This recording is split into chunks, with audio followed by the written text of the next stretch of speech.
Alors, bonjour à toutes et à tous. En préambule de cet atelier recherche, je vais laisser la parole à Simon Gadras qui va vous faire une petite annonce. Puis, voilà.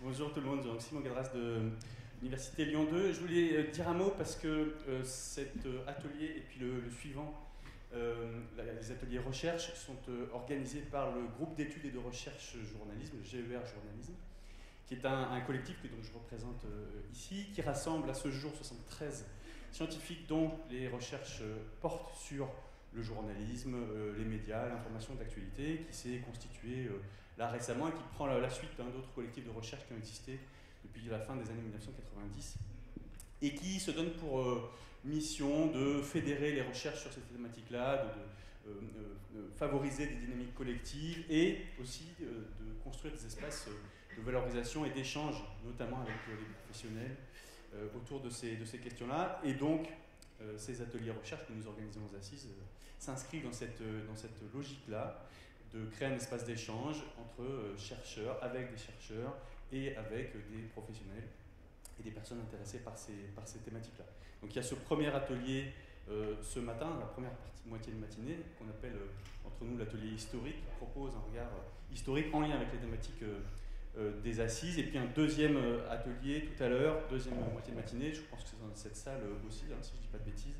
Voilà, donc ces ateliers sont organisés, animés par des membres du GER, et si jamais il y a des personnes ici qui sont chercheurs qui ne connaissaient pas le GER, vous êtes les bienvenus pour rejoindre le collectif. Voilà, je laisse la parole à Claire. Merci beaucoup Simon. Alors effectivement, c'est l'atelier Histoire. Je suis Claire Blandin, je suis professeure des universités à Sorbonne Paris-Nord et je suis historienne et donc spécialiste de l'histoire des médias. Moi je suis plutôt spécialiste de la presse magazine et aujourd'hui donc on va parler de l'histoire, de la médiatisation des Jeux Olympiques avec un focus sur un média qui est la télévision. Et donc, j'ai invité deux collègues chercheurs pour vous présenter leurs recherches. On va essayer de faire ça de manière un peu dynamique. Donc, on a pensé ça comme une table ronde. Je vais leur poser un certain nombre de questions. Et puis, il y aura des temps d'échange avec vous sur ces enjeux de la médiatisation du sport en général et des Jeux Olympiques en particulier. À ma gauche, le professeur Michael Attali, qui est professeur à Rennes, son laboratoire ça s'appelle VIP. VIPS, voilà. Et à ma droite, Isabelle Gaillard, qui est maîtresse de conférence à Grenoble, au Lara. Au Lara, voilà. Ils ont deux angles d'attaque, vous allez voir un petit peu décalés, ils vont se présenter plus longuement par rapport à cette histoire de la médiatisation du sport, mais c'est leur point commun dans leur recherche. Le but des ateliers recherche depuis le début des assises, c'est de présenter au monde des professionnels, au monde des journalistes, les dernières avancées de la recherche sur les médias. Donc, dans le comité recherche des assises, dans le GER aujourd'hui, il y a des chercheuses et des chercheurs qui viennent de secteurs disciplinaires variés, de l'histoire donc pour ce qui me concerne, mais aussi de sociologie, de sciences politiques, bien sûr de sciences de l'information et de la communication. Et on essaye à chaque fois d'orienter les ateliers recherche, bien sûr, en fonction de la thématique générale des assises. Donc comme cette année, la session est consacrée au sport, il me semblait important de mettre en évidence les travaux de Michael Attali et d'Isabelle Gaillard. Alors, qu'est-ce que c'est que de faire de l'histoire du sport et de l'histoire des médias, de l'histoire des sports et des médias c'est travailler sur des chronologies en fait qui sont très parallèles, qui sont très complémentaires, qui sont très dépendantes en fait les unes des autres, parce que le développement des pratiques sportives accompagne complètement le développement des supports médiatiques. C'est le premier point commun. Pratiques sportives et supports médiatiques se développent ensemble, que ce soit au XIXe siècle et au XXe siècle. Pourquoi ? Parce que l'attrait pour le spectacle en fait, sportif a complètement alimenté le contenu. Alors, le contenu, par exemple, des grands journaux populaires de la Belle Époque, hein, ça a été un ressort de feuilletonisation sans fin. Cet attrait pour le spectacle sportif, ensuite, il a souvent suscité l'appétit du direct. Or, le direct, c'est un des ressorts, par exemple, du développement de la radio dans les années 1930, hein, ce basculement de la radio vers un média de masse. Et puis, si on se place du côté des sportifs, du côté de l'évolution du sport, c'est bien souvent la médiatisation qui a obligé à normer les pratiques, hein, à ce qu'on se fixe les mêmes règles du jeu partout sur le territoire, et c'est ce qui a fait aussi évoluer ces pratiques. Dans cette histoire parallèle des sports et des médias, les grandes rencontres sportives internationales ont toujours suscité des accélérations. Alors, des accélérations, par exemple, dans l'équipement des Français, Isabelle pourra en parler. Ça va être le moment de l'anecdote personnelle. Moi, je me souviens très bien de l'arrivée de la télévision en couleur en 1984, donc pour l'Euro de football. Alors, j'extrapole un peu parce que c'était pas lié à l'Europe de football, à l'Euro de football, mais ça a été l'événement familial, c'est qu'on allait pouvoir regarder les matchs en couleur. Des accélérations aussi dans les dispositifs médiatiques, hein, de l'inventivité dans les dispositifs médiatiques, voire dans les projets de médias. On peut penser toujours 84 au travail de Canal+, sur la médiatisation du foot, à la fois les caméras au bord des terrains et puis les caméras dans les vestiaires. Donc une évolution des couvertures des événements et puis bien sûr une évolution dans les pratiques sportives des Français. Alors, c'est autour de toutes ces questions hein, que je vais interroger donc, mes deux invités. Et je vais commencer par ma première question. Première question, donc, vous êtes tous les deux des enseignants-chercheurs dans votre parcours de recherche. Quand et comment en êtes-vous arrivé à l'histoire des Jeux Olympiques? Je vais commencer par toi, Isabelle. Et puis, peut-être, j'avais une question, mais alors on s'est dit après collectivement que c'était la question piège. Mais bon, je la pose quand même.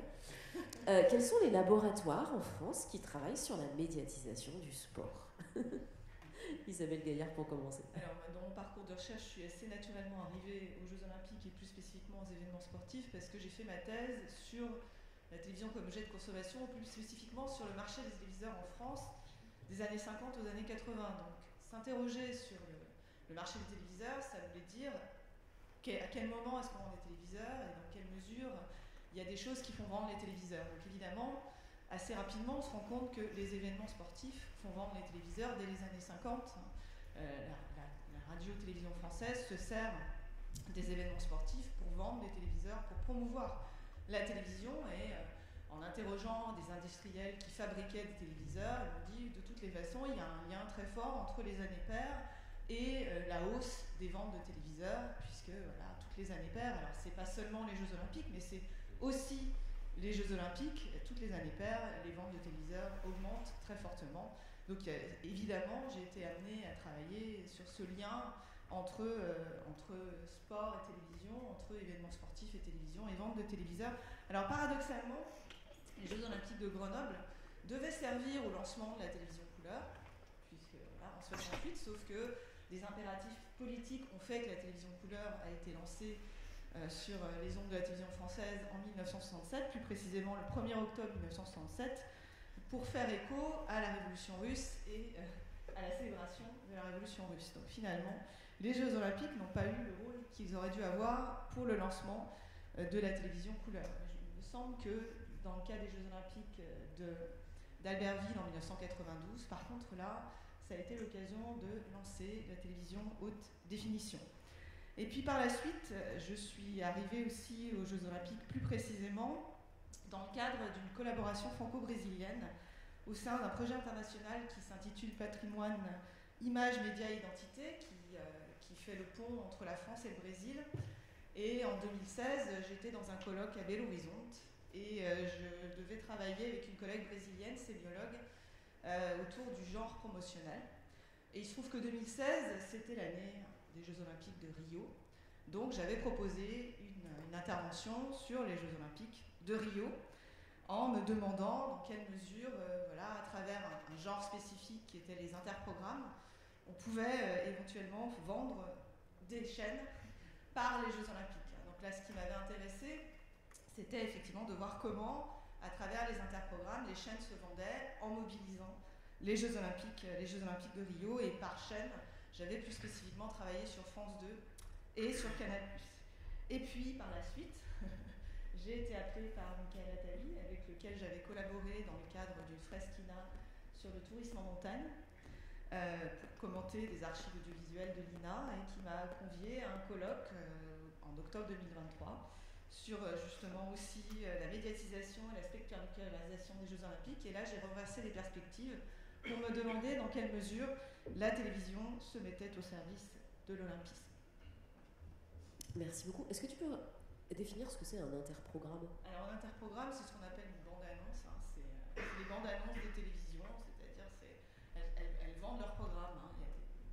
C'est ça, un interprogramme. Ça s'appelle un interprogramme dans les archives de l'INA. On dirait plutôt une bande-annonce télévisuelle. Merci beaucoup. Michael, de ton côté. Alors, moi je dirais que je suis venu à travailler sur les Jeux Olympiques presque naturellement, dans la mesure où en fait j'ai un parcours en STAPS et en histoire contemporaine. J'ai une double casquette, et forcément quand on est en STAPS, on parle un peu de sport, et quand on parle un peu de sport, on parle un tout petit peu de Jeux Olympiques. Donc au début, c'était pas du tout mes objets de recherche. Mais en même temps, j'ai toujours été passionné de médias. J'ai toujours beaucoup lu sur l'histoire des médias et la sociologie des médias. Donc évidemment, une fois que j'ai été recruté à Grenoble, à l'époque, comme maître de conférence, j'ai voulu lancer des programmes de recherche. Alors je me suis vite senti seul, parce que bizarrement, il y a peu de monde, et c'est en lien peut-être avec la deuxième question. Il y a peu de monde qui travaillait à l'époque sur les liens entre sport et médias. Et parce qu'il y avait peu de monde, et que je suis un peu fou parfois, j'ai lancé l'organisation d'un colloque, qui je crois a été le premier colloque organisé sur les liens entre sport et médias. Donc on doit être en 2008. Et qui en fait a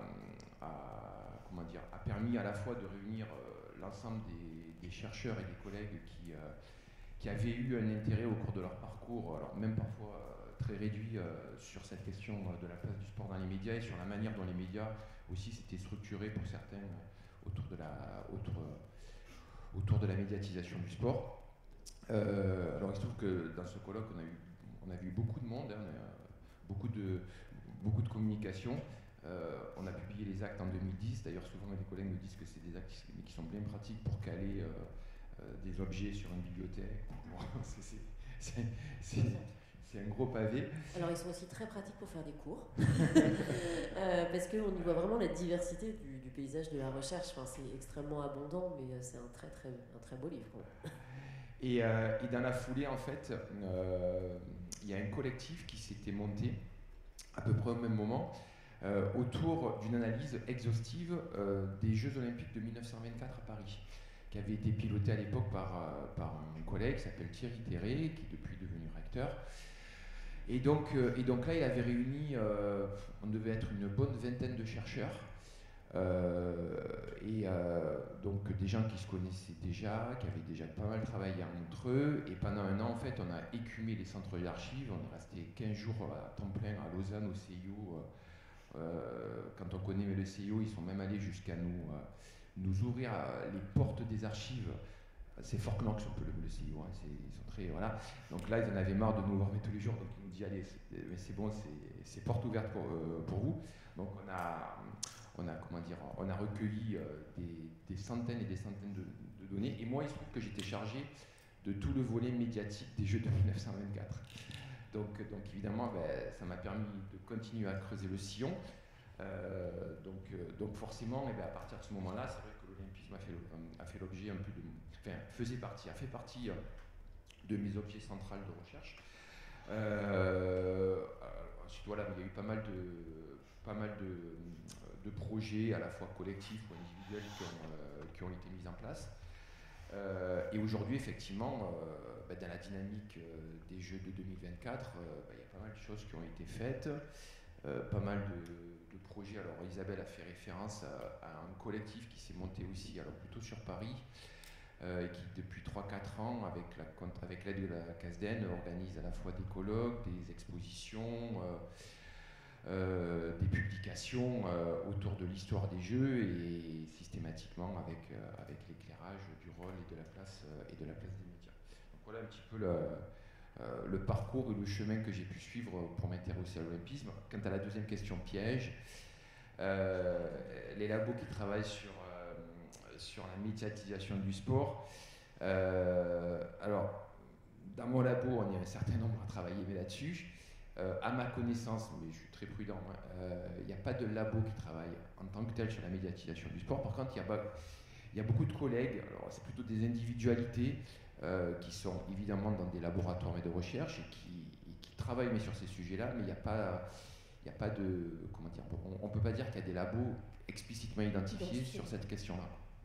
Et juste pour prolonger sur, tu as présenté les années de travail avec la CASDEN, on peut peut-être annoncer l'exposition. Ouais, donc il y a une grosse exposition qui va être inaugurée la semaine prochaine. Ouais. Donc vernissage la semaine prochaine à la Cité de l'Immigration, et donc qui reprendra l'histoire de l'olympisme, donc bien sûr dans la perspective des JO Paris, donc qui est conçue par cette équipe. Alors je vous invite bien sûr à venir la voir à Paris. Si vous ne pouvez pas, regardez le catalogue, qui est un truc, on cale plus un meuble, là, on cale une cuisine entière. C'est un truc voilà, énorme, c'est un très très beau livre, très bien illustré, voilà, c'est vraiment un très bel objet. Alors, ma deuxième série de questions, sauf si Isabelle, tu voulais rajouter quelque chose sur les labos, justement. Non, j'ai éludé ouais. la question, parce qu'effectivement, j'ai également cherché, et non, j'ai pas vu de labo qui spécifiquement ait un axe qui porte sur sport et médias. Non plus. Je vais revenir à vos publications dans ma deuxième question. Donc, quelles ont été vos principales publications autour de la médiatisation des JO et quelles sont les thématiques de recherche aujourd'hui sur ces enjeux, voilà, des relations entre les médias et les sports? Moi, j'ai pas beaucoup de publications. J'ai publié en brésilien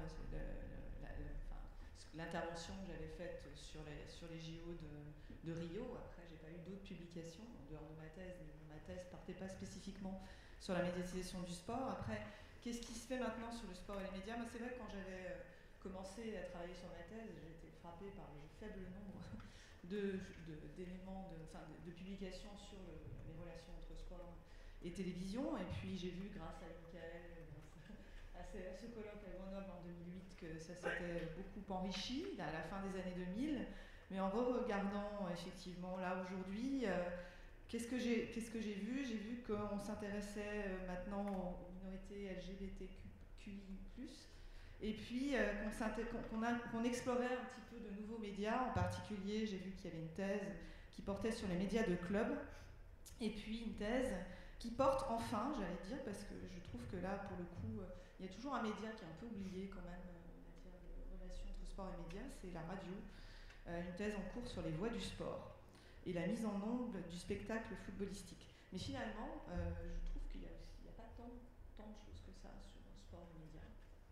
Et cette thèse sur les voix du sport, elle est inscrite en quelle discipline? En histoire. En histoire contemporaine, elle est. Ok, merci. Mickaël? Oui. Alors, les publications sur les JO et sur la médiatisation des JO. Alors, j'ai évoqué le collectif sur les Jeux de 1924, dans lequel j'avais publié pas mal d'articles, donc notamment, encore une fois, surtout sur la presse, en fait, sur le rôle de la presse dans la constitution de ces Jeux de 1924, qui sont des jeux un peu repères. Donc, évidemment, on va fêter le centenaire cette année, mais c'est pas juste qu'une célébration ou qu'un anniversaire. C'est un tournant assez majeur dans l'histoire des Jeux Olympiques, les Jeux de 1924, pour plein de raisons. Éventuellement, on pourrait y revenir. Ensuite, les principales publications sur l'olympisme que j'ai, j'ai publié il y a quelques temps, il n'y a pas très longtemps en fait, il y a 3 ans, un ouvrage sur l'héritage des grands événements sportifs en fait, et la manière dont les jeux peuvent ou ne peuvent pas, parce qu'il y a toute une mythologie, vous avez tous entendu les propos du COJO qui a à la fois fondé sa candidature autour de la problématique de l'héritage et qui produit un récit en fait qui considérerait que les Jeux de Paris vont changer la vie des Parisiens, ça c'est sûr, mais pas forcément dans le bon sens.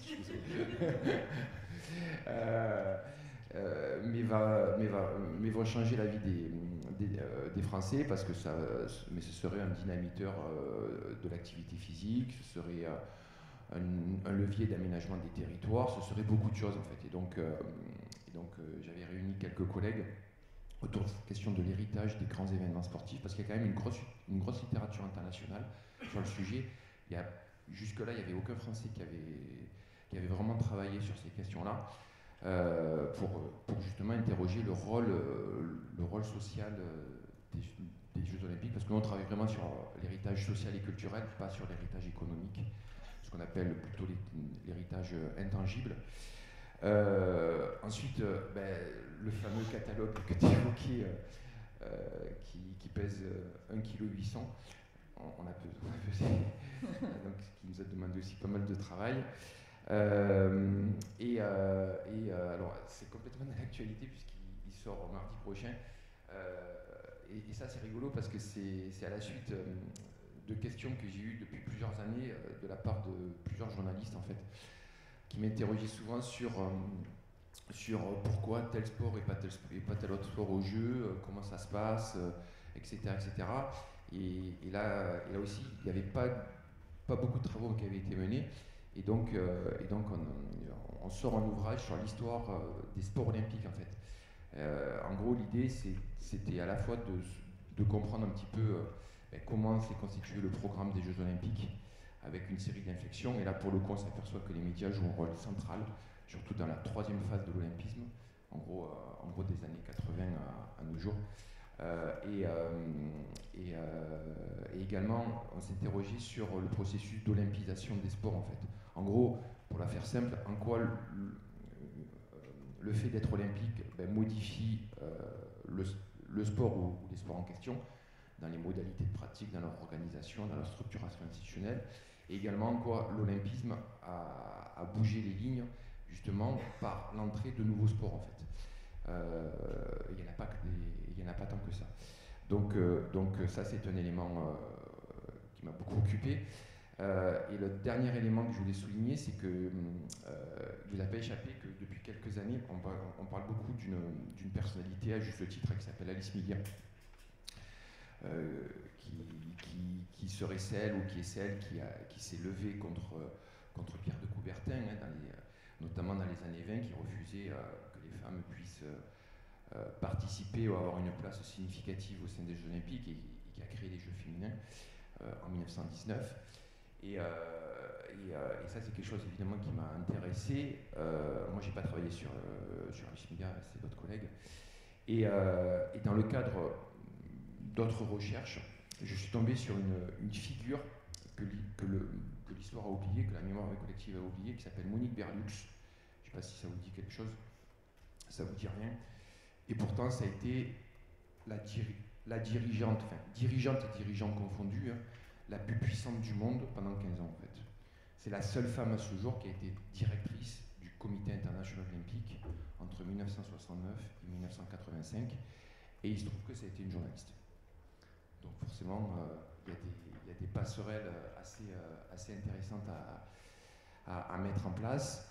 Et du coup, là, je travaille sur sa biographie pour tout vous dire. C'est pas encore terminé, évidemment, il y a pas mal de boulot encore. Mais voilà, pour dire que ça reste un élément très présent dans mon travail. Et il y avait une autre question, c'était un peu long. Non, c'est bien. Ça me fera plein de questions, mais c'est pour la discussion, je vais les garder. On va en venir aux médias que j'avais choisis comme média central pour cet atelier, qui est la télévision. Alors, pour Isabelle, ça va être facile de répondre en quoi la télévision est-elle centrale dans votre travail. En histoire des médias, la télévision, ça devient un objet un peu compliqué à étudier, c'est-à-dire qu'il y a encore, enfin, il y a des collègues qui travaillent sur la presse écrite, sur le 19e siècle et le premier 20e siècle, il y a beaucoup de collègues qui viennent de littérature, par exemple, hein, et qui prennent vraiment la presse à la fois comme objet et comme outil pour la recherche. Aujourd'hui, en sciences de l'information et de la communication, on a énormément de recherches sur les nouveaux médias, sur le numérique. Et donc, on a parlé de la radio, mais c'est vrai que la radio et la télévision ont presque du mal à se trouver une place en recherche aujourd'hui. Donc, qu'est-ce qui se passe aujourd'hui sur la télévision? Il faut dire que je pense que travailler sur la télévision, mais tu veux dire, c'était pas la même chose il y a 20 ans et aujourd'hui. La numérisation en particulier des archives de l'INA pour nous a changé un certain nombre de choses. Mais c'est très difficile de sensibiliser les étudiants, les collègues à comment est-ce qu'on peut faire de la recherche sur la télévision. Donc je te laisse la parole sur ces questions. Oui, alors moi effectivement, l'histoire de la télévision évidemment occupe une très large part de mon travail puisque j'ai fait ma thèse sur le marché des téléviseurs, que par la suite j'ai été amenée à travailler de plus en plus, parce que ma thèse était plutôt une thèse d'histoire économique. Et à l'époque, c'était pas encore entièrement numérisé, effectivement. Les archives de l'INA existaient, mais elles n'étaient pas toutes accessibles, en particulier celles qui étaient avant les années 90 et le dépôt légal.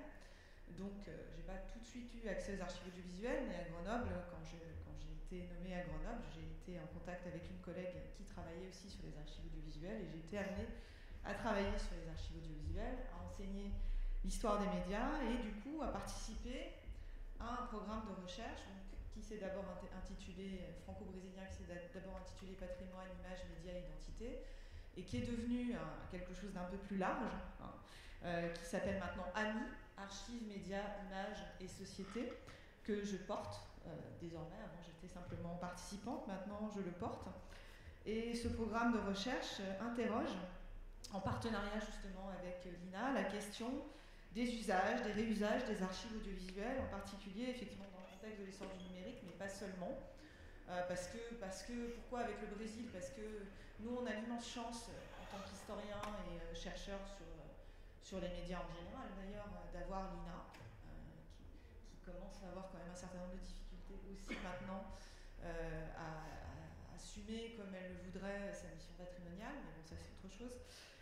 Et au Brésil, ils n'ont pas cette chance-là. Ils ont une immense chaîne privée qui s'appelle la Globo et qui ne laisse pas accéder à ces archives pour plein de raisons, des raisons économiques, des raisons politiques.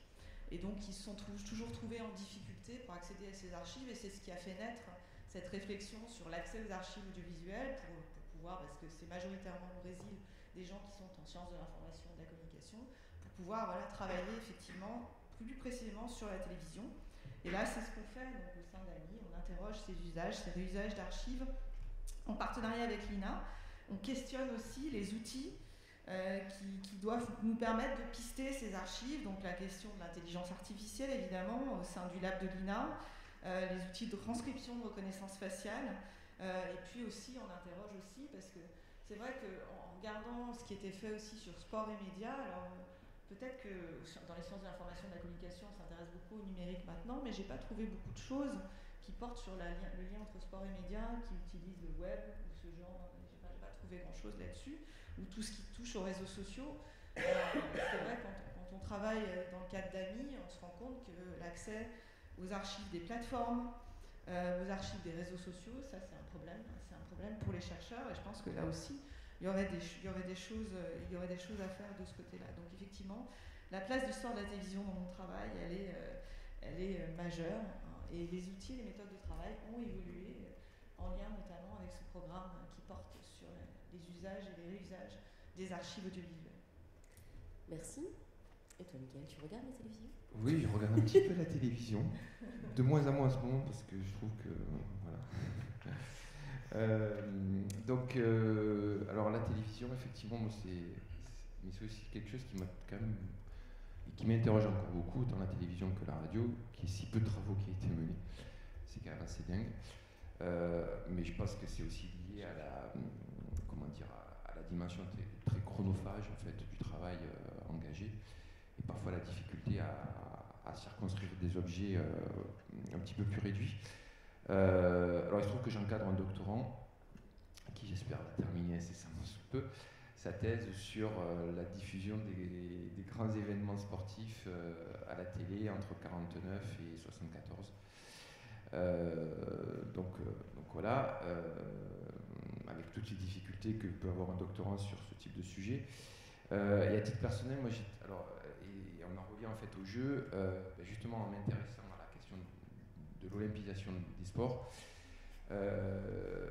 j'ai été amené à m'interroger forcément sur l'intégration des sports à risque, des sports qui mettent l'exploit au premier plan, hein, le BMX, le skateboard, l'escalade, le surf, etc., le triathlon, le VTT. Et donc pour comprendre ça, en fait, j'ai été obligé de faire un détour par les Games. Peut-être vous connaissez, c'est un événement qui existe encore aujourd'hui. Hein. Alors, avec deux déclinaisons, comme les jeux, en fait, il y a les Winter et les Summer, les Games. Et en fait, c'est un événement qui a été créé par une chaîne de télévision américaine dans les années 80. En tout cas, c'est classique en fait, hein, parce que l'audience déclinait. Le public des téléspectateurs était un petit peu vieillissant. Vous savez, c'est cette chaîne qui diffusait les matchs, les finales de NBA, de NFL, etc. Mais quand les droits devenaient publics, en fait, c'était des matchs qui avaient eu lieu il y a 20, 30, 40 ans avant. Forcément, ça intéressait des personnes qui avaient 50, 60, 70 ans. Donc, forcément, c'était pas très rémunérateur en termes d'audience. Et donc, ils ont lancé leur événement un petit peu contre les jeux. Et en mettant en avant justement des sports qui étaient en vogue dans les années 80, 90 et qui étaient des sports qui avaient très largement été investis au niveau international par la jeunesse en fait. Et en fait, c'est comme ça que le freestyle, que le snowboard, des sports qui nous paraissent aujourd'hui assez communs en fait, ont circulé à l'échelle internationale. Se sont structurés en termes de fédération. Alors c'est assez drôle parce qu'en plus c'était des sports de la contre-culture, hein, des sports qui s'opposaient au modèle traditionnel classique, compétition, performance, fédération. Et donc ils s'opposaient aussi beaucoup aux jeux d'ailleurs. Les tenants de ces sports-là considéraient que les jeux étaient vraiment l'ogre à ne pas côtoyer. Mais finalement, on voit aussi ce que crée l'olympisme. Et ce que peut aussi créer des phénomènes de concurrence entre les e-games et les jeux. Et donc forcément, j'ai creusé un petit peu cette affaire, voir un petit peu comment cette chaîne de télévision a structuré l'événement, qui ont été les acteurs qui ont été mobilisés pour le rendre visible, pour le développer, etc., et comment cette concurrence a produit du changement social, politique, justement à l'échelle internationale. Et donc, effectivement, la télévision, là, pour le coup, elle a joué un rôle important. Merci beaucoup. Alors, on en a déjà un petit peu parlé, mais j'avais une série de questions autour de l'actualité, puisque voilà, la thématique sportive des Assises est très liée à l'arrivée des Jeux Olympiques à Paris. Oui, les Parisiens ont bien compris que ça avait une influence sur leur vie quotidienne, mais comme on sait que tous les Grenoblois après mai 68 étaient tellement contents, on attend ça avec confiance. Ma question est, est-ce que donc, ces Jeux Olympiques de Paris ont suscité de nouveaux projets dans la recherche en France ces quelques dernières années, pardon, et si oui, quel projet pour vous ça a apporté? Oui, je réponds aussi.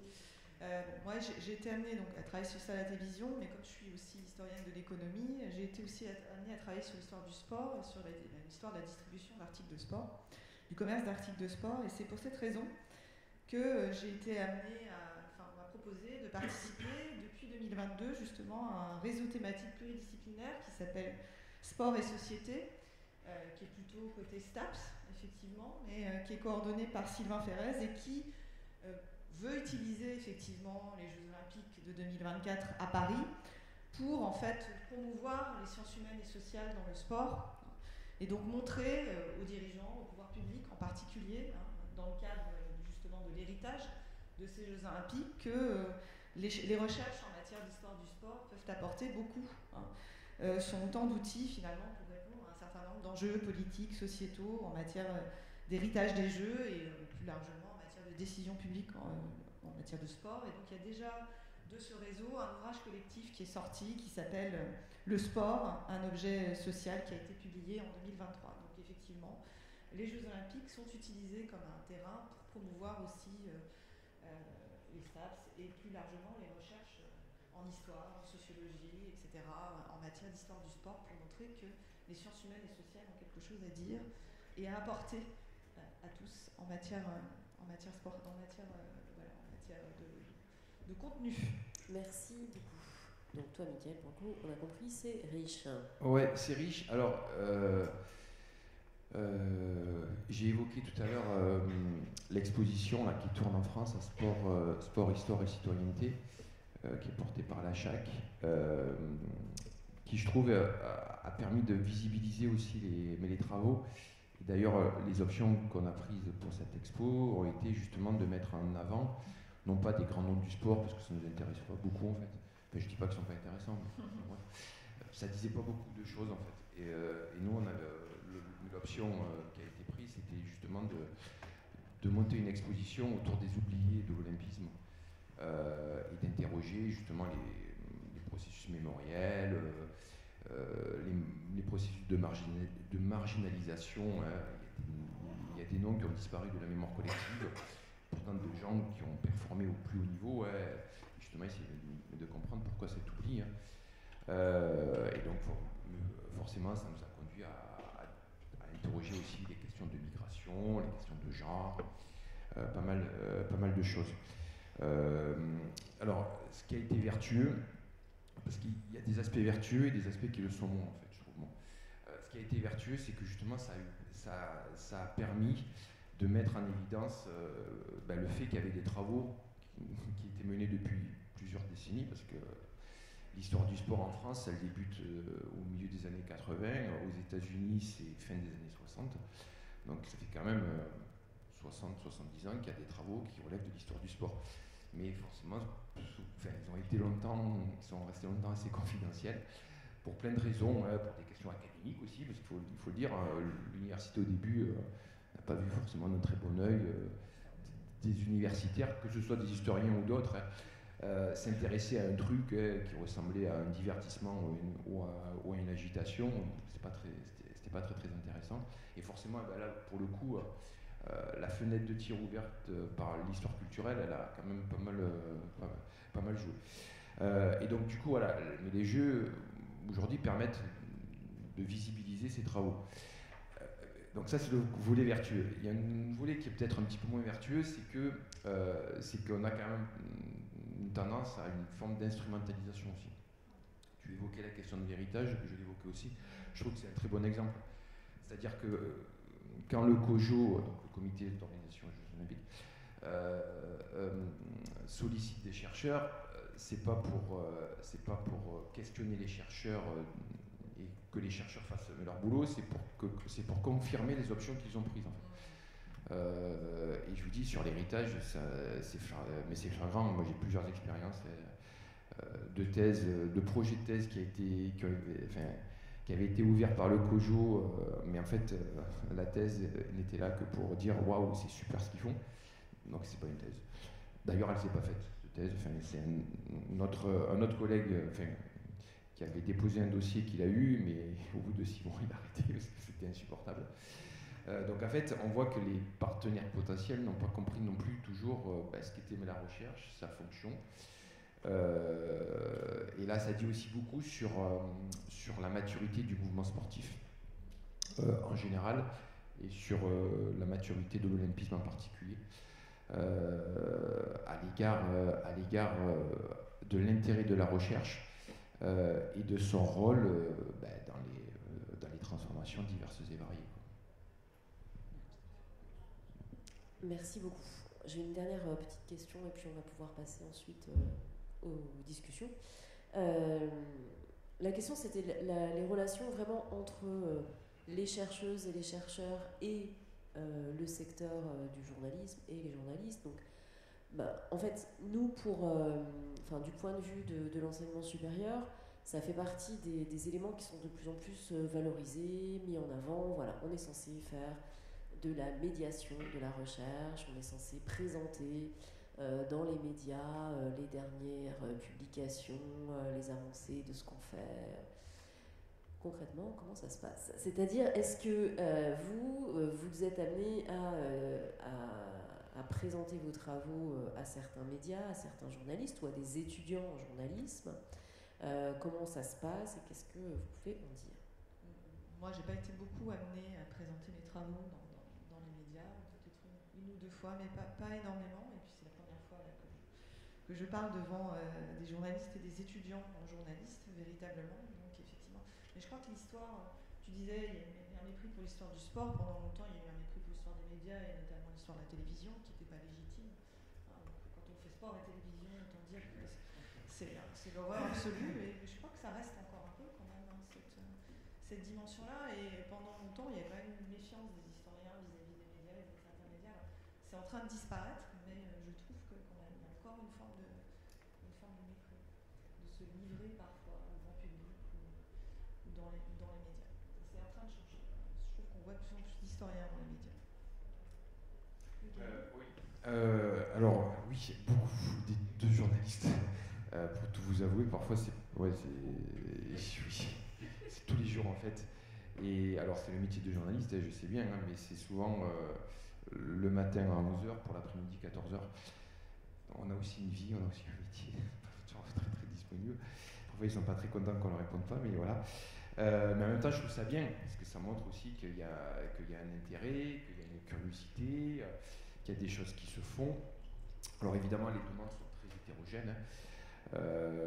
Ça va d'une question très précise sur un sujet où d'ailleurs on n'a parfois pas la réponse. Il faut toujours rester quand même assez modeste. C'est des sujets aussi qui sont quand même assez compliqués, jusqu'à des réflexions, des présentations de travaux un petit peu plus ambitieux. Alors, ce que je trouve aussi, c'est que souvent les journalistes, alors est-ce que c'est une spécificité du sujet sport ou pas? Ça, j'en sais rien, mais ça m'intéresse. C'est qu'il y a quand même toujours un fond de fascination de ce qu'est le sport, en fait. Et il relaye un petit peu aussi cette idée que le sport serait porteur de valeur, parce qu'on a beaucoup de questions autour de ces questions-là. Le sport est bon par nature, il est bienfaisant, il est tout ce qu'on veut, en fait. Et les journalistes ont tendance beaucoup à relayer ça. Alors, c'est vrai qu'on essaie de les interroger, enfin, pas de les interroger, mais plutôt de les interpeller et de questionner cette apparente réalité. Ce qui montre aussi qu'il y a quand même une proximité entre beaucoup de journalistes et le monde sportif, les fédérations, etc., ce qui parfois rend difficile un regard critique, mais au sens académique du terme. Hein. C'est pas dire c'est bien ou c'est pas bien, mais c'est interroger ce qui se passe, ce qui se joue, etc. Donc voilà. Pour ce qui est des étudiants, eux aussi, en fait, ça montre qu'ils vont devenir journalistes sous peu. Hein. C'est souvent au dernier moment, quand ils doivent rendre un mémoire et qu'ils sont en difficulté sur tel ou tel sujet, ils découvrent qu'il y a des trucs qui se font, donc ils nous font un mail, il faut qu'on réponde dans les 3 heures qui suivent. donc c'est parfois aussi un petit peu difficile, mais c'est quand même un petit peu moins que les journalistes. Alors la dissymétrie des réponses autour de moi m'invite à penser au fait qu'il y a souvent des effets de... Comment dire? On n'a plus de répertoire téléphonique, mais si quand même, de réseau, et où en fait, il y a un phénomène qui est que quand vous êtes chercheur, si vous êtes sollicité par les médias, vous allez être de plus en plus sollicité. Enfin, vous avez des espèces de boucles comme ça. Et il y a un certain nombre de médias qui vous apportent de la visibilité, alors qui sont justement parfois des médias de valorisation de la recherche. Je pense à une revue en ligne qui s'appelle la Revue des médias, justement. Et alors là, pour le coup, moi, je sais qu'à chaque fois que je suis interrogée par la Revue des médias, dans la semaine qui suit, j'ai une interview par jour de différents, de différents journaux, télé, etc. Parce que ça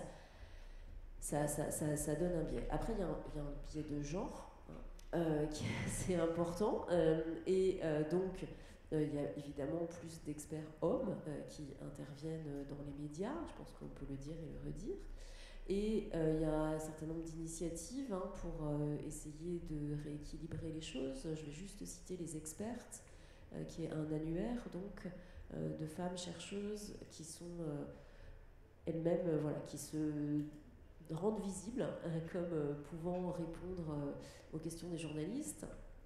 J'ai été une mauvaise élève pendant longtemps parce que j'étais déjà tellement sollicitée que je ne voulais pas être dans ce truc des expertes. Mais l'été dernier, je me suis dit, bon, quand même, il faut le faire. Donc voilà, donc je l'ai fait, ça n'a pas arrangé ma situation. C'est-à-dire, ça n'a pas arrangé ma situation au sens où ce que tu disais, Michael. C'est-à-dire que nous, on a déjà un job qui est à temps plein, voire un peu plus qu'un temps plein. On est enseignant, on est chercheur, on est bien souvent administrateur de l'université et de la recherche. On est gestionnaire pédagogique, etc., etc. Et le temps qu'on consacre à répondre aux journalistes, souvent il est passionnant. Enfin voilà, c'est très intéressant de dialoguer sur ces recherches, d'essayer de les rendre visibles pour un public différent du public étudiant, mais c'est extrêmement chronophage. Voilà, prendre une demi-heure, prendre une heure, prendre 3/4 d'heure au téléphone, en visio, en échange de mails avec des journalistes, ça prend beaucoup de temps. Voilà, donc oui, on le fait bien sûr, mais ça peut vite devenir très envahissant en fait. Ouais. Tu as raison de souligner avec force le biais de genre, parce que dans le monde du sport, Sandy le sait plus que quiconque, c'est quand même un vrai sujet. Il y a une catégorie de professionnels dont on parle peu dans le sport qui sont les consultants, on en parlait hier au resto. Mais regardez, du côté des consultants, c'est pire que pire à ce niveau-là. Mais il y a un autre biais aussi, il y a le biais du provincial et du parisien qui joue de manière assez nettement, notamment pour justement en lien avec ce dont on parle avec la télévision.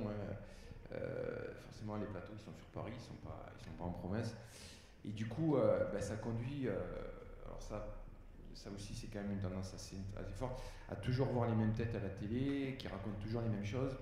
Et parfois des têtes qui connaissent pas, qui savent pas trop de quoi ils parlent. Alors là, vous allez me dire que c'est pas spécifique au sport et je vais vous dire que vous avez absolument raison. mais c'est vrai que c'est quelque chose. Tout le monde est spécialiste du sport et je fais pareil que dans les 3 prochains mois, les spécialistes vont encore augmenter de manière assez considérable, quoi. Donc là aussi, à la fois c'est vertueux parce que ça provoque de l'intérêt, mais en même temps, c'est pas si vertueux que ça parce que l'intérêt il est parfois un peu dévoyé, quoi. Oui, je confirme sur la coupure Paris-Province. Il y a 2 ans, moi je portais un projet de revue qui s'appelle Retro News, donc en lien avec Retro News qui est présent ici. Et j'ai fait 2 fois, j'ai été invitée pour le JT de 23h de France Info. C'est un très chouette JT, hein, c'était Patricia Loison, 23h de France Info. C'est juste que vous avez un appel à 17h qui vous dit « Madame Blandin, il y a un taxi chez vous à 22h30 parce qu'on voudrait que vous interveniez au JT ». Voilà, en termes d'organisation professionnelle et familiale, c'est pas complètement évident. Voilà. Ouais, mais toi, on te fait un taxi parce que nous, par exemple, quand on nous invite pour une télé, quand on pose la question et pour les billets de train, ça se passe comment ? Vous les prenez et vous les payez. Donc, ah oui. Maintenant, il y a des méthodes aussi. On fait ça sur France Culture. Tu peux à distance. Oui, maintenant, à la radio, oui. Ça, c'est atroce aussi quand même. C'est un moment de solitude quand même quand on se fait une émission longue où les autres sont en plateau et on est seul chez soi. C'est compliqué. Mais face à face, c'est pas évident. C'est pas très pratique. Alors, merci beaucoup pour le lancement de cet atelier. Je vais passer la parole à la salle. Il y a un autre micro ou c'est celui-là ? Non. Alors, Simon va faire circuler le micro pour les questions.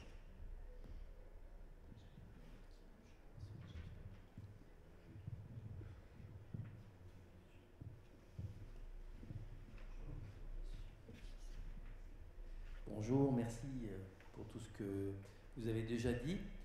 Alors moi je suis à France Télévisions et je voulais dire que si vous voulez venir, je vous paierai le train. Voilà. Ça c'est ce que nous faisons toujours d'ailleurs. Et on a fait appel à Benoît Lafont à Grenoble. Alors pour le coup, lui voulait rester, on a fait un Skype, enfin tout est possible maintenant. Donc décontractez-vous, ça va bien se passer. Non, sérieusement, c'est bien. Et en fait, on a envie d'avoir des... Alors, j'entends bien ce que vous dites sur la spécialisation et parfois on est un peu... La télévision est généraliste très souvent, et donc quand il y a marqué historien sport, on fait moins attention finalement au vrai objet de recherche, et on a besoin de personnes qui expliquent de façon sans doute assez générale les problématiques. Et ça sera le cas. Moi, je suis le médiateur de France Télévisions, et on fait des émissions qui sont assez généralistes autour de questions que se posent les téléspectateurs, et on a besoin de réponses qui sont parfois un peu précises, mais parfois un peu généralistes aussi. Et d'ailleurs, peut-être que nous ferons appel à vous en juin pour notre émission, je vous le dis tout de suite, si c'est possible pour vous, en tout état de cause, mais on en parlera après. Je voulais savoir si dans votre perspective, quelle était la différence, s'il y avait une différence pour les JO de Paris de 2024 dans le cadre de la couverture médiatique, de l'intérêt des médias. Par exemple, le fameux bashing dont on parle actuellement, est-ce que c'est toujours le cas plusieurs mois avant les JO? C'est mon impression, mais je n'en sais pas tellement plus que cela. Et deuxièmement, est-ce que l'intérêt des médias aujourd'hui, alors qu'on est à quelques mois des JO, eh bien, il est du même niveau que ce qui se passe d'habitude? Il y a toujours cette espèce d'enthousiasme lancé par les membres du COJO et puis par certains médias qui, comme France Télévisions, sont les diffuseurs. Mais en fait, on voudrait savoir si les autres médias sont aussi intéressés ou pas par rapport aux autres. Je vais vous relancer les deux questions que je voulais poser. Merci. Alors, merci pour l'invitation d'Imotion. Plus sérieusement, alors effectivement, la période qui précède les Jeux Olympiques est toujours une période compliquée pour les organisateurs, et ce depuis quand même assez longtemps. Il reste qu'il y a quand même une spécificité parisienne. La crise de confiance est beaucoup plus importante. Alors, c'est pas pour dédouaner le COJO, mais c'est pas que de leur faute.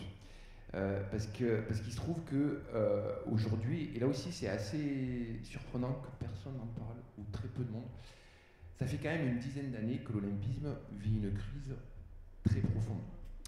Il faut pas oublier que si en 2017 à Lima, Paris a été élue ville olympique, ben, c'était la seule candidate. Elle a gagné en étant seule. Enfin, moi, quand je gagne une compétition et que je suis seul, ben, je dis pas trop que j'ai gagné parce que j'étais tout seul. Donc voilà. Et c'est quelque chose qui aujourd'hui, je sais pas si vous avez entendu, ça date d'il y a 3-4 jours, la ville de Brisbane, qui est ville olympique pour 2032, qui a été désignée par le CEO, est en train de réfléchir à se retirer de l'organisation du jeu. Pour plein de raisons, à la fois locales, économiques, etc. etc. Autre exemple, je ne vais pas en donner plus parce qu'il y en a beaucoup plus, depuis une dizaine d'années, vous avez des référendums qui ont été organisés dans plusieurs villes dans le monde en vue de déposer un dossier de candidature au CIO. Et c'est assez facile, 100% de ces référendums ont tous abouti au résultat suivant: non, on ne veut surtout pas. C'est-à-dire que quand les habitants sont consultés, Claire, je pense que si elle avait été consultée pour Paris, je ne suis pas sûr qu'elle aurait eu. Ils disent non. Donc voilà. Et même dans de grandes démocraties dirigées par des grandes personnalités soucieuses de l'équilibre démocratique, je pense par exemple à la Hongrie de Viktor Orban, il y a 4 ou 5 ans, il voulait déposer le dossier pour Budapest. Il était sûr que sa population allait dire oui, ben elle a dit non. donc quand même, ça dit des choses. Et effectivement, le CEO aujourd'hui a conscience, aujourd'hui, depuis une dizaine d'années, a conscience qu'il traverse une période très très difficile. Et les jeux ont été créés un jour, mais comme toute création humaine, peuvent disparaître un jour. Et c'est une question à Lausanne. Il s'en cache pas. Donc en fait, je pense que ce contexte-là fait que les Jeux de Paris, finalement, s'inscrivent dans ces interrogations, dans ces questionnements. Le fait que... J'y reviens à chaque fois parce que c'est un élément important. Le fait que l'héritage ait pris une telle place dit aussi de ce besoin de légitimité, de construire une légitimité, en fait, qui est très difficile, en permettant d'assurer que les gens vont pouvoir profiter, au-delà des 15 jours de fête, des retombées. Ce qui n'a jamais été le cas. Hein. Je vous dis, avec un étudiant, il y a 2 ans, on a fait une revue littérature international. On a lu presque 600 articles qui avaient été publiés à travers le monde sur les conséquences des méga-events, en gros des Jeux Olympiques, des Championnats du monde et des Championnats d'Europe. Et c'est presque 600 articles arrivent tous au même résultat. Donc pourquoi on a lu 600 articles, des fois je me demande. c'est que ça n'existe pas l'héritage en fait. Donc on voit qu'il y a quand même un décalage assez conséquent, assez significatif. Et puis après, il y a quand même les organisateurs, là, ils se prennent les pieds d'à peu près tous les tapis qui se présentent à eux, quoi. Du prix des billets jusqu'à la piscine olympique qui ne va finalement plus vraiment être olympique parce qu'elle n'est pas aux normes pour les compétitions de natation. On voit que les choses se multiplient quasiment tous les jours, quoi. Donc je pense qu'il y a une concordance d'éléments qui font que la contestation, elle est présente comme avant, mais elle est présente de manière beaucoup plus forte et beaucoup plus dense en fait.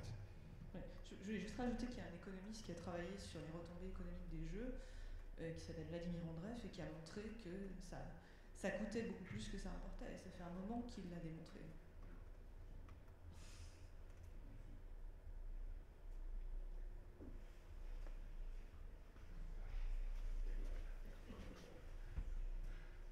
Oui, bonjour. Merci pour l'atelier. J'ai manqué les quelques premières minutes, donc je m'excuse si la question que je vais poser, vous en avez parlé au début de l'atelier, voilà, vous me le direz. Et juste avant ma question, je voulais juste dire que j'anime un réseau de chercheurs sur la télévision depuis presque 2 ans qui s'appelle Télévisé, qui rassemble un peu plus de 150 membres, dont Claire et Isabelle sont membres. Qui nous montre, alors effectivement, qu'il est difficile, quand on est un chercheur, de travailler sur la télévision, mais que c'est possible, ou en tout cas, on voit bien qu'il y a un intérêt pour ces sujets-là. Et les recherches sur la télévision, eh bien, effectivement, aujourd'hui, elles vont avoir des périmètres très diversifiés. C'est-à-dire qu'elles vont soit concerner uniquement la télévision au sens traditionnel du terme, c'est-à-dire les images qui sont diffusées en linéaire, mais aussi le déploiement de la télévision sur les espaces numériques, avec toutes les questions qui vont avec. Bon, je ferme l'aparté, mais c'est aussi pour signaler que, comme on parlait de carnet d'adresses tout à l'heure, eh bien, le réseau peut être un vivier intéressant je regarde les personnes concernées, de gens, de chercheurs, chercheuses qui ont des choses à dire sur la télévision. Je referme cette parenthèse, on pourra en reparler bien sûr. Ma question est la suivante. Les cérémonies, en particulier d'ouverture des Jeux Olympiques, continuent de faire des scores d'audience hyper forts à la télévision, comme la plupart des grands événements sportifs et la plupart des grands événements socio-politiques. On voit régulièrement dans les résultats d'audience à quel point ce sont ces événements qui donc ont un caractère exceptionnel, qui ont un caractère très fédérateur, qui continuent de rassembler une majorité de la population en France, et pas seulement, devant son poste de télévision, donc avec une dimension collective, sociale très forte. Pour autant, les cérémonies d'ouverture, alors elles ont un côté, elles sont très spectaculaires, bien sûr, mais c'est une mise en scène télévisuelle qui peut sembler assez éculée, parce que c'est long. Alors les images peuvent être plus ou moins spectaculaires, mais il n'y a pas de compétition, en tant que telle, il n'y a pas d'enjeu sportif. Alors ça, c'est le regard que je porte, moi, en n'ayant pas fait l'analyse de ces mises en scène télévisuelles-là. Et donc la question que je voudrais vous poser, vous, c'est comment, à travers le temps, la télévision a-t-elle fait évoluer ces dispositifs de couverture de ce type de cérémonie d'ouverture des JO pour continuer à ce point à susciter l'engouement, l'enthousiasme, l'adhésion des publics. Est-ce qu'on peut dire des choses là-dessus, ou est-ce que c'est le caractère événementiel qui continue Moi, à ma connaissance, je ne crois pas qu'il y ait eu de travaux là-dessus spécifiquement. De ton côté, Michael, est-ce qu'il y a des gens, des étudiants qui travaillent? Je sais qu'il y a des gens qui sont en... je crois que c'est en histoire de l'art, j'ai vu ça. Ouais, il y a quelques années, il y avait des gens qui avaient travaillé sur ce sujet-là. J'avoue que je n'ai pas trop creusé l'affaire, donc je ne vais pas vous répondre directement. Mais c'est vrai que, parce que, en fait, pendant très longtemps, il ne faut pas oublier que les Jeux Olympiques, ça n'intéressait pas grand monde. Ouais, c'est pour ça que je disais, les Jeux de 1924, c'est quand même un tournant assez important. Parce que jusqu'aux Jeux de 1924, les Jeux Olympiques, quand vous regardez la presse écrite, c'est quelques entrefilés, parfois un article ici ou là, mais c'est pas beaucoup plus. Donc ça va vraiment devenir l'événement qu'on connaît aujourd'hui. Enfin, qu'on connaît aujourd'hui, il faut toujours être prudent aussi, mais à partir vraiment des années 60, où là vraiment il y a une vraie bascule en matière de médiatisation. Et le fait qu'effectivement que les cérémonies d'ouverture prennent de plus en plus de place, soit probablement avec la finale du 100 mètres, je crois, le moment des Jeux où il y a le plus d'audience, sauf erreur de ma part, donc du 100 mètres en athlétisme. Ça dit aussi de la spectacularisation des Jeux. C'est vraiment cette dimension-là qui va prendre le pas, alors qu'avant c'était d'abord la dimension performance, sportive pure. Aujourd'hui, on voit bien que le sport est rentré dans d'autres dimensions et que le spectacle a pris une place quand même assez centrale. Et c'est vrai que voilà, quand on parle de cérémonie d'ouverture, je pensais que vous alliez arriver à celle de Paris. non, mais je vais pas trop en dire.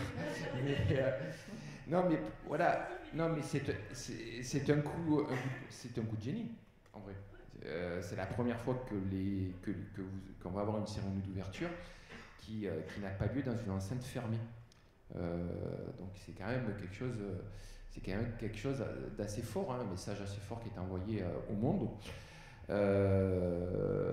Par contre, c'est compliqué en termes d'organisation, mais voilà, on voit bien que les organisateurs se confrontent quand même sur des réalités très pratiques qui vont faire que c'est complexe. Ça dit aussi que ces Jeux Olympiques, moi je trouve que ça va être c'est difficile à le souligner avant, mais quand même, ça reste des Jeux Olympiques qui sont très patrimoniaux en fait. Il s'agit de mettre en avant Paris. Voilà, la Tour Eiffel, où il va y avoir les épreuves d'ailleurs de BMX, le château de Versailles, où il va y avoir les épreuves équestres. Enfin, bref, tous les grands lieux parisiens qui sont connus dans le monde entier vont être des scènes sportives.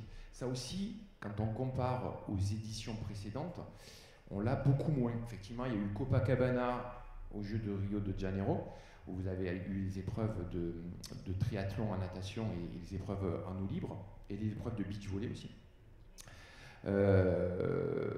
Mais enfin, c'était beaucoup moins prégnant. Et effectivement, la cérémonie d'ouverture, qu'elle se déroule sur la Seine, sur je ne sais plus combien de kilomètres, parce qu'ils sont tous les jours, ils réduisent un petit peu le parcours. Parce qu'au début, c'était vraiment sur la traversée de Paris, puis là, je crois qu'on en est à 2 ou 3 kilomètres, ce qui est déjà pas mal. Montre aussi que ça va être un moment à la fois de célébration nationale, mais aussi un moment de communication pour dire, pour montrer la magnificence de la capitale française. Mais ça conduit aussi à s'interroger, est-ce que Paris a besoin des Jeux pour exister dans le monde, en fait? Voilà. C'est une vraie question. Est-ce qu'aujourd'hui les grandes capitales internationales doivent continuer à organiser les Jeux? Est-ce qu'il ne serait pas plus pertinent que ça soit la ville de Clermont-Ferrand? Non, mais je le dis sous forme de boutade, mais pas tant que ça. Parce que c'est des événements qui présentent de telles contraintes, de telles exigences, que les grandes métropoles internationales n'ont plus vraiment les capacités en fait, de se confronter à ça, quoi. Je rebondis juste, donc je reprends ma casquette de parisienne. Sur la patrimonialisation, oui, c'est un enjeu. Enfin, montrer Paris, on voit bien que c'est un enjeu très important. En termes de contraintes, je disais tout à l'heure, oui, en plaisantant, moi je travaille en Seine-Saint-Denis, le campus de Victaneuse est effectivement au cœur de la Seine-Saint-Denis. Ça veut dire qu'il y a des enjeux de transport en commun à l'intérieur de l'Île-de-France qui sont très compliqués. Et beaucoup de compétitions se tiennent en Seine-Saint-Denis, donc c'est particulièrement tendu pour nous en termes d'organisation, mais ça veut dire qu'on change les calendriers universitaires chez nous. Et sur le patrimoine, il y a des chantiers qui vont être arrêtés dans Paris. On en est là où on programme les descentes d'échafaudage, c'est-à-dire qu'on va enlever les échafaudages sur un certain nombre de bâtiments pour que les images soient belles. C'est ça la réalité là de Paris aujourd'hui quand même. Alors la première chose, j'avais pas vu que Céline était arrivée, alors je me dis mais quand même il faudrait parler du réseau télévisé, donc c'est super. Après j'avais une question du coup sur la perspective historique donc de la médiatisation télévisée des JO. Justement sur un temps un peu long, est-ce que vous avez identifié des évolutions dans les modes de médiatisation justement de ces JO et peut-être alors le mot accélération a été prononcé, bon, il résonne un peu bref, c'est un mot auquel on va dire j'attache pas mal d'importance, notamment sur les travaux de Rosa, etc., d'Arcont Rosa et du coup récemment on va dire avec la montée des autres écrans, du numérique, de modes de médiatisation à géométrie variable, plus confidentielle, plus agile, plus je sais pas trop quoi. Enfin, est-ce que de votre point de vue la télé reste centrale et à quelles conditions et alors c'est plein de questions du coup, mais quelles concessions est-ce qu'elle peut faire ou doit faire et lesquelles elle ne doit pas faire pour rester la télévision en fait, dans la manière dont on la conçoit aujourd'hui, non pas simplement en tant que terminal de réception qui a son importance pour les conditions de réception, mais aussi en tant qu'institution de médiatisation de ces grands rendez-vous sportifs. Travaillé sur l'évolution de la médiatisation des JO depuis 1952 à la télévision, mais je pense qu'il y a une rupture, tu confirmeras sans doute, déjà en 84 avec les JO de Los Angeles, qui est une rupture économique. Après, sur la place de la télévision, moi il me semble que le service public a droit aux JO, du point de vue des droits, il me semble qu'il y a un accord qui est fait, qui fait que le service public de toutes les façons doit diffuser les Jeux Olympiques.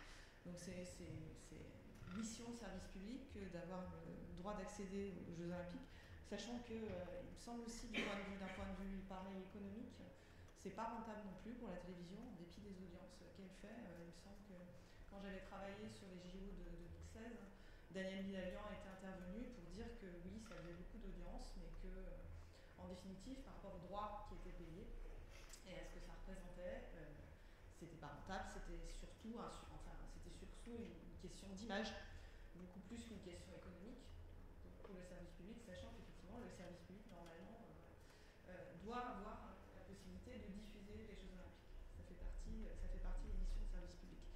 Alors après, oui, ce qu'on peut observer aujourd'hui, c'est qu'un certain nombre de compétitions sportives basculent, en particulier sur les plateformes.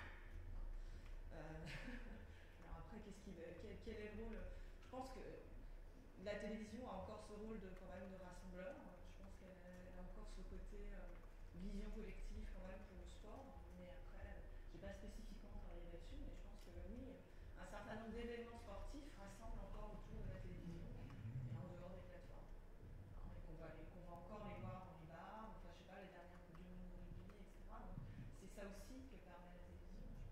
Oui, il y a vraiment un enjeu de médias qu'on regarde collectivement. Ça, c'est des choses qu'on travaille beaucoup quand on travaille en histoire de la télévision et de la radio. C'est-à-dire ce sont on parle d'écoute socialisée de ces médias, et notamment dans le premier temps d'acculturation, de naissance de ces médias. Donc je pense que oui, ça c'est un élément très fort sur lequel on peut continuer à travailler. Sinon, il n'y aurait plus d'écran dans les cafés. Et il y en a encore. Après, ce que tu disais sur les plateformes me fait aussi penser à ce que j'évoquais en introduction sur l'évolution des pratiques elles-mêmes et des compétitions elles-mêmes. C'est-à-dire qu'on voit aujourd'hui, je pense évidemment à Roland-Garros, une compétition qui a adapté son calendrier à la médiatisation sur la plateforme. C'est-à-dire que le fait que Amazon Prime leur offre une fenêtre en soirée, eh ben, ils font des matchs en soirée. Et d'après ce que j'ai compris, c'est quand même très compliqué pour les sportifs de jouer jusqu'à minuit, 1h du matin, et d'avoir un temps de récupération qui va aller jusqu'à 3h du matin, et de décaler complètement leur planning et leur calendrier sportif à eux. C'est pas lié aux plateformes, c'est pas nouveau, ça, fondamentalement. C'est quand même une accélération. Ah si, l'ouverture de Roland Garros sur les soirées, c'est Amazon Prime. Sur les soirées, mais je veux dire, la télévision avant a déjà modifié les plannings. Bien sûr, tout à fait. C'est un processus qui, c'est ça. Ce que je veux dire, c'est que ça s'inscrit dans des évolutions qui se font et qu'aujourd'hui, la pression, enfin en tout cas l'initiative, elle vient des plateformes sur ces formats médiatiques. Alors, il y a plusieurs questions, je vais essayer d'être bref. Sur les jeux à la télévision, alors c'est pas vraiment la télévision, mais en fait ça commence un petit peu avant 52. C'est quand même le film de Leni Riefenstahl, en 36, Olympia, qui quand même lance la mise en image de l'olympisme, et qui d'ailleurs va beaucoup influencer la manière de couvrir les compétitions, de mettre en avant la dynamique émotionnelle. Il y a du sport, mais il n'y a pas que du sport, il y a autre chose. On sait que le film de Leni Riefenstahl, évidemment, c'est un film de propagande. Si je reprends les propos de Pierre de Coubertin, les Jeux de 36 ont pour lui été les plus beaux jeux de l'histoire. Bon, il meurt l'année suivante, donc il ne verra pas les suivants, mais voilà. Donc il y a quand même aussi quelque chose qui se joue à ce moment-là, et qu'on va retrouver assez régulièrement dans la seconde moitié des années 50. Alors sur cette accélération, alors il se trouve que ça fait partie des sujets qu'on a travaillé sur le bouquin que j'évoquais tout à l'heure. Ce qui est assez frappant, c'est que l'olympisation va bouleverser à la fois les sports, les manières de s'y exercer et les manières de les rendre visibles en fait. Alors tu fais des références à Amazon Prime, effectivement sur les calendriers, ce qui quand même conduit à remettre en cause l'équité sportive. Je pense aux Jeux de Pékin. Si on reste que sur les Jeux, je parlais de Roland Garros, mais si on reste que sur les Jeux de Pékin, avec les décalages horaires, les finales de natation à Pékin ont lieu, de mémoire, donc c'est 2008, autour des 10h du matin. N'importe quel nageur de très haut niveau vous dira qu'à 10h du matin, il ne peut pas performer en fait. C'est pas possible. Donc en fait, quand on regarde les résultats des Jeux de Pékin et qu'on les compare aux compétitions qui ont précédé les Jeux de Pékin, championnat du monde, championnat d'Europe, on s'aperçoit qu'il y a des gens qui sont médaillés, mais qui n'auraient jamais dû être médaillés, et qui ne le seront plus jamais après. Donc en fait, ça casse quand même une logique. Ça conduit aussi à des effets délétères. On a travaillé donc sur le volleyball. On est allé voir sur les archives, parce que les historiens aiment les archives, qu'elles soient télévisées ou écrites. Et en fait, on a eu la surprise de constater que lorsque le beach volley rentre au jeu, pour les femmes, elles ont l'obligation de porter des strings. Parce que c'est visuel. Ça va stimuler l'attention des téléspectateurs. Et en fait, on peut multiplier les exemples d'un façonnage à la fois de l'olympisme et des sports olympisés au regard des exigences, qui parfois peuvent être des contraintes, de la télévision. Alors, c'est des contraintes parfois qui sont explicites, mais il y a des contraintes aussi qui sont informelles, implicites, quoi, et qui tendent à orienter les manières de capter l'événement. Ce qui conduit aussi, je pense aussi, et ça fait partie de cette fameuse crise que j'évoquais tout à l'heure, ce qui conduit aussi quand même à faire qu'une partie du public, alors je ne vais pas dire qu'il se désintéresse des Jeux Olympiques, mais ils s'y investissent quand même beaucoup. Moi je suis quand même assez frappé quand je discute avec des jeunes, avec des étudiants. Alors en plus voilà, je suis un STAPS, donc un public qui est potentiellement captif. Et là justement, j'ai parlé avec eux, avec des jeunes de master il n'y a pas très longtemps, il y a 15 jours. Et je leur disais, voilà, vous faites quoi cet été, tout ça, et il n'y en a pas un qui me dit qu'il va regarder les jeux. Pas un seul. Pourtant, il était une trentaine dans l'amphi. Donc on voit quand même une perte d'attractivité. Alors, pour plein de raisons différentes, ils ne sont pas tous d'accord, ils ne vous disent pas la même raison les uns les autres. Mais je pense que, alors ça n'a aucune valeur scientifique ce que je vous dis, c'est pas un sondage, c'est rien du tout. Mais je pense que j'aurais posé la même question à ce public captif il y a 20 ans. Je ne suis pas certain qu'il y ait eu 100% des étudiants qui me disent que cet été ils vont faire autre chose que regarder les Jeux Olympiques. Non, mais après, il y a peut-être aussi la dimension nationale, les chances de médaille. Le fait qu'il y ait vraiment des possibilités de médaille ou pas. Ouais, est-ce qu'aujourd'hui c'est si important que ça? C'est important pour le politique, qui parfois l'amène à prendre un peu des risques sur les annonces. Mais est-ce que pour le public. Quand on filme d'abord les sports, on a des chances de. Enfin, dans la manière de négocier les prix avec le CIO, les images télévisuelles, on va d'abord aller voir les champions nationaux et privilégier là où on a des chances de médaille. Même des sports qui peuvent être inconnus et qui vont faire de l'audience aussi. Mais il faut que ce soit des sports qui soient spectaculaires aussi. Ouais. C'est-à-dire on sait bien qu'il y a plein de sports là qui sont en très grand mélanger. Alors, la France, on est très bon en escrime. S'il n'y avait pas eu l'escrime depuis 1896, on aurait beaucoup moins de médailles. L'escrime à la télé, c'est compliqué. D'ailleurs, en dehors des jeux, on voit assez rarement de l'escrime. Et il y a quelques années, il y avait eu ce projet de faire que le masque soit transparent.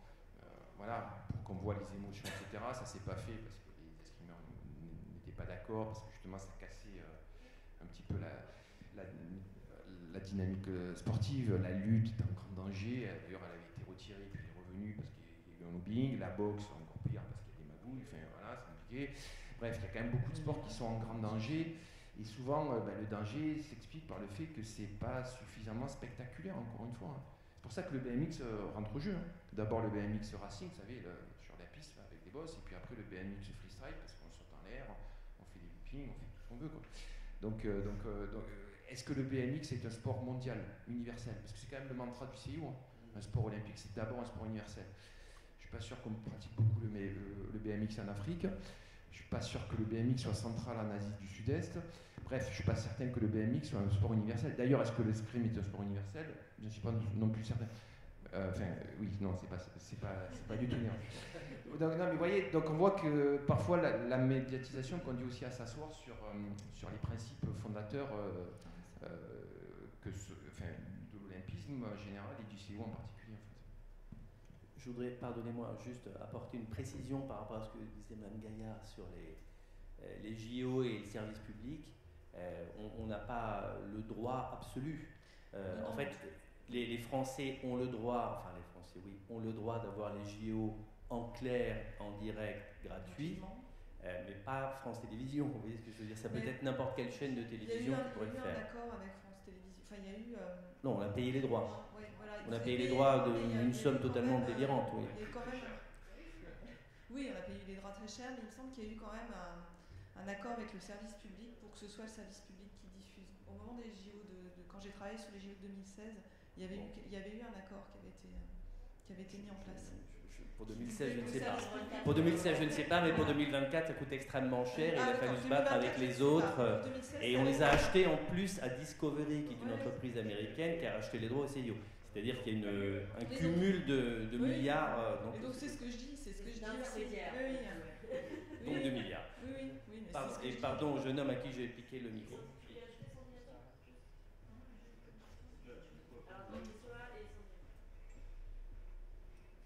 Moi, c'est pour donner suite à ce que vous venez de dire juste avant, par rapport aux médias et au fait, là, vous avez posé la question de qui va regarder les Jeux Olympiques cet été. Est-ce que la médiatisation, on est plus sur le spectacle, sur la performance sportive de plus en plus, nuit justement aux Jeux Olympiques? Vous avez peut-être de fin, même des Jeux Olympiques à un moment. Est-ce que si on continue dans ce sens, il peut y avoir une fin des Jeux Olympiques pour toutes ces raisons-là? Compliqué. Isabelle, tu veux pas répondre?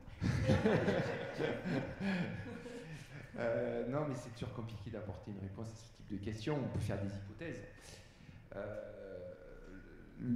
Par exemple, la question du gigantisme.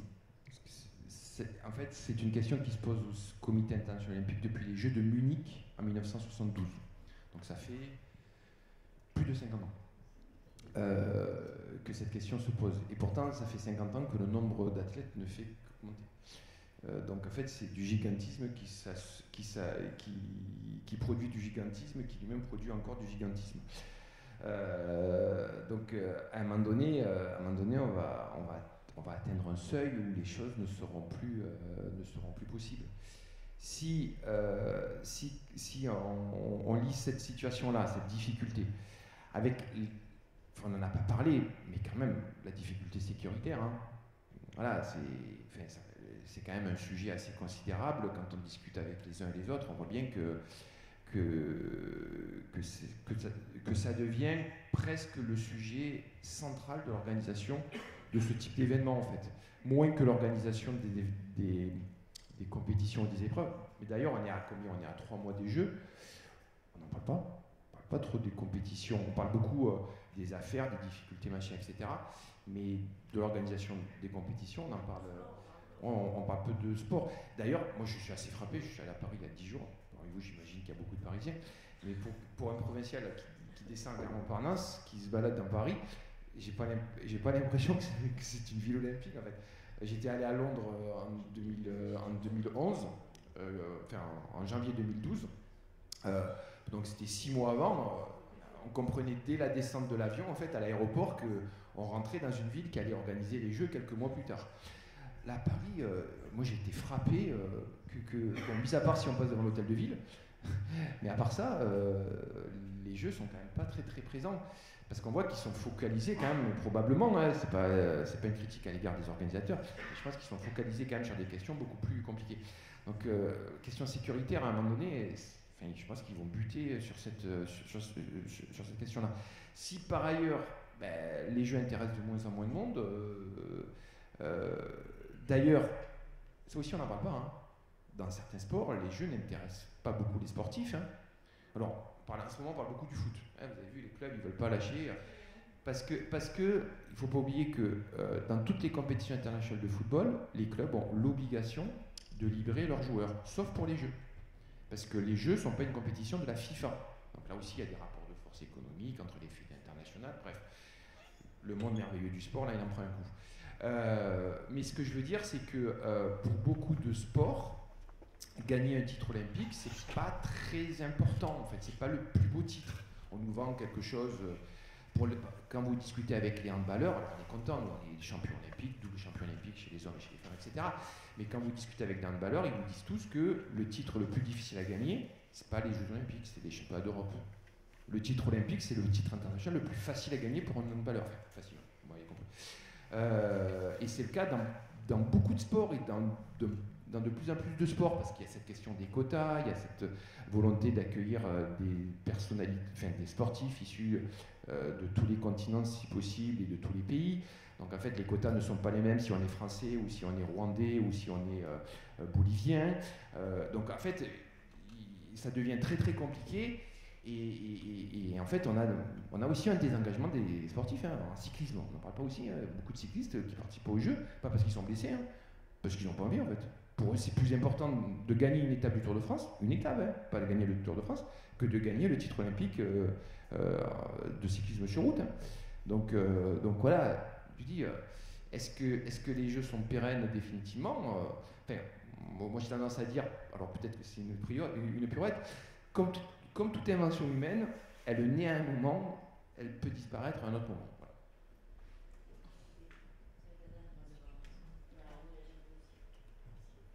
Je voulais revenir sur le rapport aux journalistes, parce que je pense que c'est important effectivement de pouvoir aussi... En fait, je pense que c'est hyper frustrant pour nous en tant que chercheurs, c'est peut-être moi maintenant en vieillissant, quoi, je sais pas, mais il y a quand même beaucoup de travaux de recherche, il y a beaucoup d'éléments, alors sur l'économie des JO, j'ai des travaux à l'appel, enfin voilà, et en fait on continue d'aller dans des tables rondes, on répond pour les rapports ministériels, sur lesquels en fait on répète les mêmes choses, c'est-à-dire des questions qui se posent pour lesquelles on a déjà les réponses en recherche depuis longtemps et qu'on a du mal en fait à faire passer. Par rapport à ce que vous disiez tout à l'heure, moi je suis plus sur la question des rapports hommes-femmes.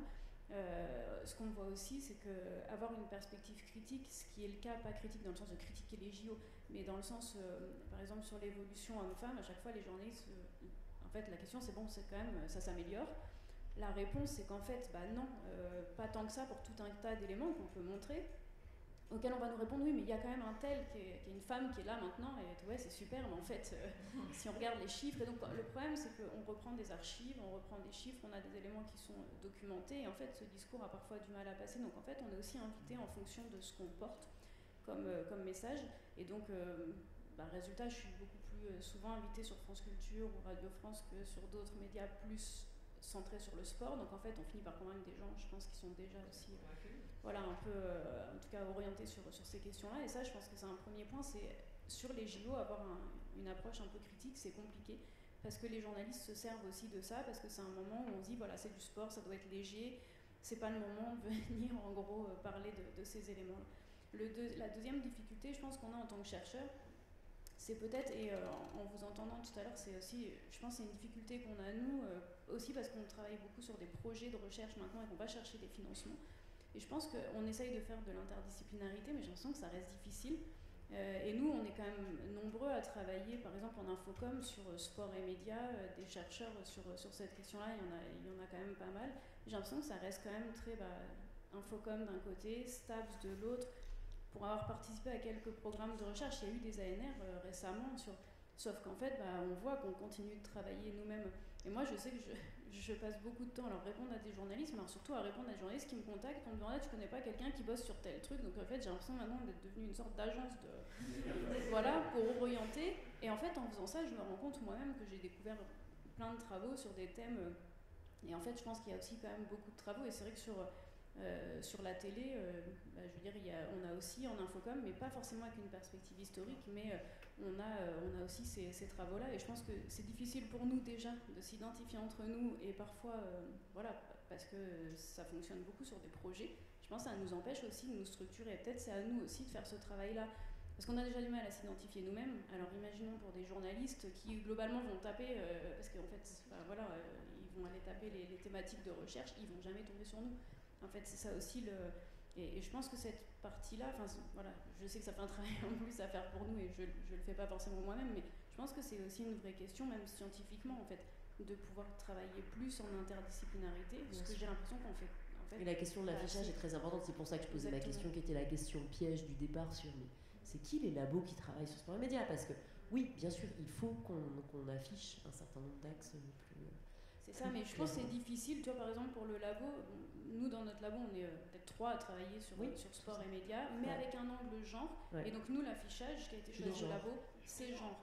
Parce qu'on est sur un atelier genre, et aussi parce que, tu l'as dit, le sport, nous, moi, je suis dans un labo qui est plutôt santé, qui est orienté sciences politiques. Je veux dire, le sport, clairement, c'est pas ce qui intéresse. Voilà, bien sûr, on a un problème sur la légitimité. C'est pas un objet, voilà. Je dirais pas qu'il est illégitime, mais donc s'il permet pas de ramener d'argent non plus. Enfin, c'est toujours la question. C'est aussi quelle orientation tu donnes pour aller chercher de la fin. La question, elle est comme pour les médias qui vont financer. Je pense qu'on a aussi ce problème d'affichage là, en fait. Merci beaucoup. Ça va être le mot de la fin, car il y a un second atelier recherche qui commence dans quelques minutes. Merci beaucoup de votre attention.